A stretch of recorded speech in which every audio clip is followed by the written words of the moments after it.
ప్రధానమంత్రి నరేంద్ర మోడీ 113వ ఎపిసోడ్ మన్ కీ బాత్ కార్యక్రమాన్ని గిద్దలూరు పట్టణంలో మైనార్టీ జిల్లా అధ్యక్షుడు షేక్ ఖాదర్ వలీ షఫీ ఆధ్వర్యంలో ఒంగోలు హైవే ఆర్మీ క్యాంటీన్ దగ్గర వారి ఇంటి యందు కార్యక్రమాన్ని వీక్షించారు. ఈ కార్యక్రమంలో గిద్దలూరు పట్టణ అధ్యక్షులు ఆపిసిటీ ఉదయ్ శంకర్, జిల్లా ఉపాధ్యక్షులు భవనాసి వెంకట రామాంజనేయులు, గిద్దలూరు పట్టణ జనరల్ సెక్రటరీ మంగనూరి రామకృష్ణ, సీనియర్ నాయకులు మారుతి ప్రసాద్, ఓబీసీ మోర్చా కార్యవర్గ సభ్యులు వీరచక్రం, పట్టణ ఉపాధ్యక్షులు ఎంవి రమణ తదితరులు బాగున్నారు.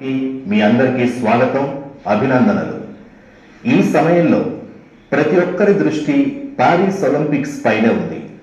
ప్రపంచ దేశాల పట్టికలో మన త్రివర్ణ పతాకాన్ని ఎగురవేసే అవకాశాన్ని మన క్రీడాకారులు గొప్ప ప్రదర్శన అందించారు. ఇందులో మన భారత జట్టు అత్యుత్తమ ప్రదర్శన అందించి 4 బంగారు మొదలైన ఎన్నో స్టార్టప్లు చేనేత ఉత్పాదనను జనప్రియంగా మార్చడానికి ప్రయత్నిస్తున్నారు. ఎందరో ప్రజలు తమ స్థానిక ఉత్పాదనలను ప్రఖ్యాతిని అందించే పనిలో ఉన్నారు. మీరు కూడా మీ స్థానిక ఉత్పాదనలను #myproductmypride పేరుతో సామాజిక మాధ్యమాల్లో అప్లోడ్ చేయండి. మీ ఈ చిన్న ప్రయత్నం అనేక ప్రజల జీవితాలను మార్చగలదు. మిత్రులారా, హ్యాండ్లూమ్తో పాటుగా కదా వాళ్ళ ఆలోచనల్లో చాలా మార్పు వచ్చింది.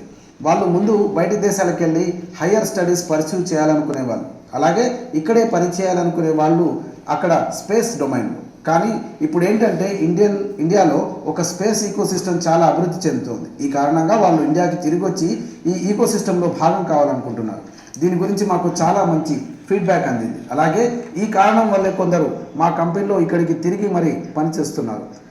నాకేమనిపిస్తోందంటే, మీరిద్దరు చెప్పిన విషయాల్ని బట్టి కిషన్ ఇంకా జైన్ ఇద్దరు చాలామంది అసలు ఈ దిశగా ఏమాత్రం ఆలోచించి ఉండారు. అదేంటంటే, ఓ రంగంలో ఎప్పుడైనా రిఫార్మ్స్ అయితే అసలు ఆ రిఫార్మ్స్ వల్ల ఎన్ని మల్టిపుల్ ఎఫెక్ట్స్ ఉంటాయి, ఎంతమందికి లాభం కలుగుతుంది అన్న విషయాలు మీరు చెప్పిన ప్రశ్న కూడా అడగాలనుకుంటున్నాను. మీరు స్టార్టప్స్లో అలాగే స్పేస్ సెక్టార్లో అద్భుతాలు సాధించాలనుకునే యువతకు ఏం సందేశం ఇవ్వాలనుకుంటున్నారు? నేను ప్రణీత్ని మాట్లాడుతున్నాను సార్. నేను మీ ప్రశ్నకు సమాధానం ఇస్తాను. ప్రణీత్ చెప్పండి. సార్, నాకున్న కొన్ని ఏళ్ల అనుభవంతో నేను 2 విషయాలు చెప్పాలనుకుంటున్నాను. అన్నింటికంటే మొదటిది ఏంటంటే, ఎవరైనా స్టార్టప్ని ప్రారంభించాలనుకుంటే ఇదే సరైన సమయం. ఎందుకంటే మొత్తం ప్రపంచంలోనే ఇవాళ ఇండియా ఎలాంటి దేశం అంటే ప్రపంచంలోనే ఫాస్టెస్ట్ గ్రోయింగ్ ఎకానమీ మనదిప్పుడు. దాని అర్థం ఏంటంటే ఇప్పుడు మనకు ఆపర్చునిటీస్ చాలా ఉన్నాయి. ఎలాగంటే నేను 24 ఏళ్ల వయసులో ఓ విషయం గురించి చాలా ప్రౌడ్గా ఫీల్ అవుతున్నాను.